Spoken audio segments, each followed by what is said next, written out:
নমস্কার, দেখছেন কলকাতা টিভির সঙ্গে রয়েছে আমি স্বর্ণালী। শুরু করছি সংবাদ সারাদিন। আর সংবাদ সারাদিনের শুরুতেই আজ রাজ্যের আবহাওয়ার কি পরিস্থিতি সেই খবরের দিকে নজর রাখবো।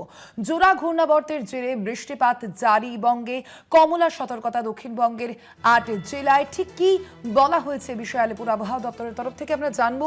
আমাদের সঙ্গে ফোনে রয়েছেন প্রতিনিধি শাশ্বতী রায়। শাশ্বতী, ওয়েদার অফিসের তরফ থেকে কি আপডেট রয়েছে? দেখো, জোড়া ঘূর্ণাবর্তের পূর্বাভাস জারি করা হয়েছে এবং সেই ঘূর্ণাবর্তের জেরে প্রবল পরিমাণে জলীয় বাষ্প রাজ্যে প্রবেশ করছে এবং তার থেকেই আগামী 15 তারিখ পর্যন্ত বৃষ্টিপাত জারি থাকবে এবং কমলা সতর্কতা জারি আজকে রাজ্যের 8 জেলায়, বিশেষত পশ্চিমের জেলাগুলিতে বৃষ্টিপাত বজায় থাকবে, সঙ্গে 50 থেকে 60 কিলোমিটার বেগে দমকা ঝোড়ো হাওয়া।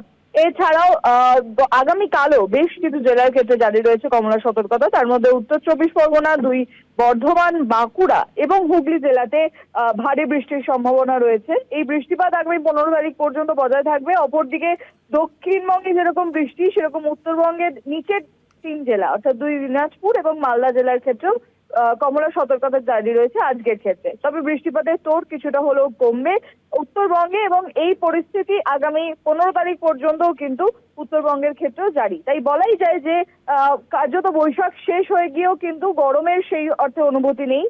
তাপমাত্রার পারদও স্বাভাবিকের নিচে অবস্থান করছে এবং সপ্তাহভর এই বৃষ্টিতে তাপমাত্রার পারদ সেই অর্থে ঊর্ধ্বমুখী হওয়ার সম্ভাবনা নেই। ধন্যবাদ তোমায় শাশ্বতী।